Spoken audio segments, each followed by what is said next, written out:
Hello everybody, and welcome back to April's Kitchen. I'm always in here doing dishes because I cook a lot, as you know. So today I wanted to piggyback on the video that I made the other day about the things that we used to eat in the 1960s.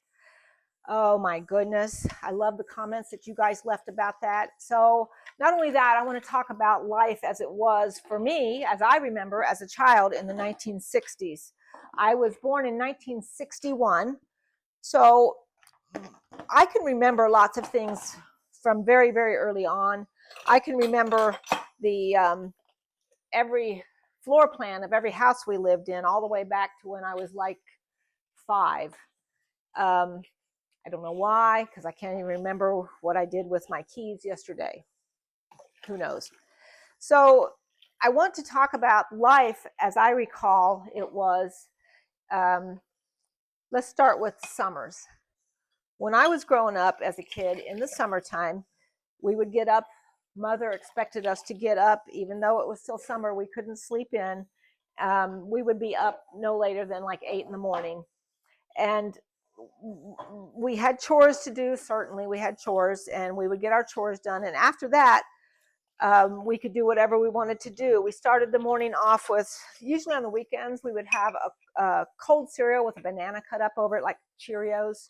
And oh my gosh, I can remember, and we would put sugar on it, on our cereal.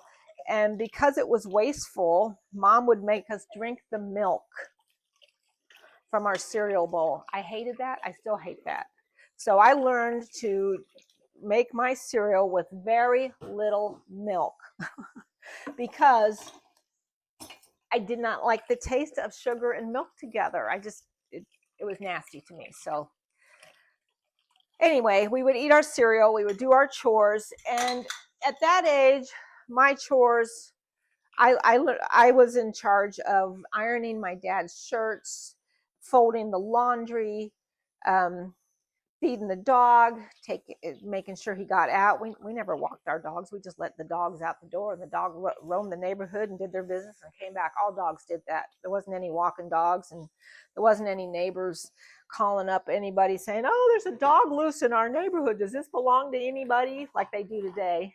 I'm glad that they do that today because dogs get stolen. And anyway, usually what I would do is I would go outside barefoot.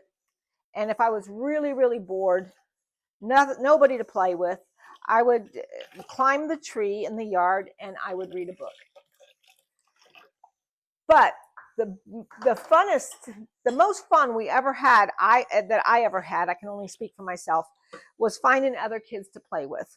Now we moved a lot when I grew up. There were we'd stay in one place for about 2 years. And it didn't matter that we didn't know the kids' names. We just knew that we needed to play. And if there was a kid, we'd walk up to the kid and say, hey, kid, you want to play? And we would. We would go through the neighborhood looking for pop bottles. And we could take the pop bottles to the grocery stores and get money when we turned them in. And then we could go to the corner store, which I called the candy store, and we could buy candy. We could buy those candy dots that were on the wax paper. Do you remember those? We could buy the wax lips. They were actually lips, and you could put them on your mouth, and they were wax. You could chew them up. We would buy the Coca-Cola bottles and the flavored bottle. It looked like a bottle, but they were made of wax, and you bit the top off, and there were liquid inside, like Kool-Aid. We also had Chickle Sticks, which they still make, but they also had jawbreakers. Huge jawbreakers. And if you got a cinnamon one, a jawbreaker, put it in your mouth and leave it in there, that cinnamon was so strong that it would burn the inside of your mouth, or it did mine. So we would just go through the neighborhood finding kids to play with. One time my sister found kids to play with, and it was her birthday, and she decided she was going to invite all these kids to a birthday party, which my mother didn't know anything about. So that day, a whole bunch of kids showed up at our house during the day. It was in May, and I guess it was on the weekend because we were still in school. But all these kids showed up, ready for a party that my mother didn't know anything about. So Sandy is my sister. If you're watching this video, you're going to have to fill in the blanks for me. I do believe that Mom did provide some kind of party at that point to save face. I don't know.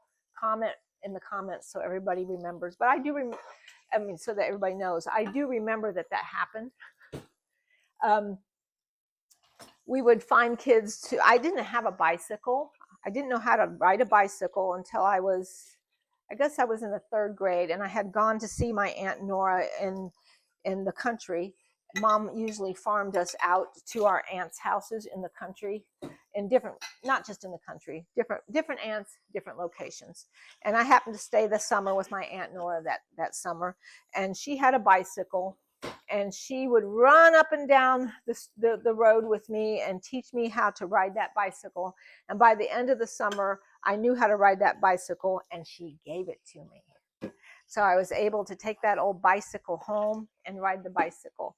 But I don't remember having it years later. But there were other things that we would play volleyball. We had a volleyball pole in one of our driveways in the back, and we would play volleyball. We played inside. We played board games with Grandma and the family. We would play Monopoly, which I hated to play because my brother Alan always won. I was out in like the first 5 minutes. I was bankrupt. But we would also play Probe, and Aggravation was a favorite game. Very, very fun game. But I do remember in the summertime, we would leave in the mornings, and then we would not come back home. All day long. We were gone all day. Our parents didn't know where we were. No parents knew where their kids were. They just knew that they went outside to play, and that's where they were. And we knew to come home when the street lights came on and it got to be dusk, and then we could hear moms all over the neighborhood saying, "Supper time, supper time." And when we heard that and saw it was getting dark, we knew it was time to come home. Now you're probably wondering, well, how did you all eat lunch? Well, we didn't really. We just played outside, and if we got thirsty, I know a lot of people all over social media talk about, yeah, we drank from water hoses. Yeah, we did that. But mostly, moms all over the neighborhood always had Kool-Aid. And so if their kid was playing with another kid and we were in their backyard, every once in a while, Mom would come out and say, "You guys thirsty?" And the moms would give us Kool-Aid to drink. My mom did it. All moms did it. So all the kids we always had stuff to drink. And we would run all over the neighborhood. We were barefoot. I can remember stubbing my toe on the pavement, on the sidewalks. And it's like you stubbed it so hard that the top of your toe kind of came off and flapped open and got all this dirt and grime in it from the street. So we would run and hobble home. "Mom, my toe is bleeding." And all she would do is set us on the side of the bathtub, turn on the water, clear out all the debris, and then she brought out the little bottle of mercurochrome. It was a little bottle about that big, orange stuff, methylate maybe was the name of it, and it had it didn't have an eyedropper, but it had a glass piece inside that when you bring it out, you tapped it and you put that stuff on, that open sore, it would kill everything. It felt like it was killing my toe, but she would it stung to high heaven. But she would just put a Band-Aid over the top of your toe and say, "Go on, go back outside and play." And we played and played and played that way all summer long.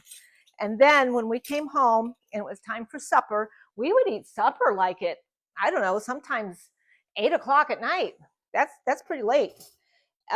We would eat supper. We would make sure, Mom would make sure that we had a big supper, and then we would go do the dishes. And then we would spend a little bit of time with Mom and Dad or Grandma playing a game, and then we would go to bed, and we were tired. We slept at night because we were tired from all the running around and playing that we did. So I don't want to talk too much longer because I know people have things to do, and this is turning into a long video. But I did want to bring up some of the things that we did in the summer as kids. We just found other kids to play with. I did one time play with matches out in the side woods next to the alley. and set a little tree on fire. But I learned real quick from my mom that that wasn't the thing to do, play with matches. So I didn't do that again. I got in big trouble for that. But usually we left to our own devices. We didn't do things like that. And we just found other kids to play with. And summers were great. And we caught lightning bugs in Ohio. They don't have them here in Texas. But we would get them in our hand. We would catch lightning bugs and put them in a jar, and the whole jar would light up. Summers for me were magical, just magical times. And I'm glad that you're here and you heard me ramble on about it. And next time, I'll talk about some more of those types of things. See you then. Bye.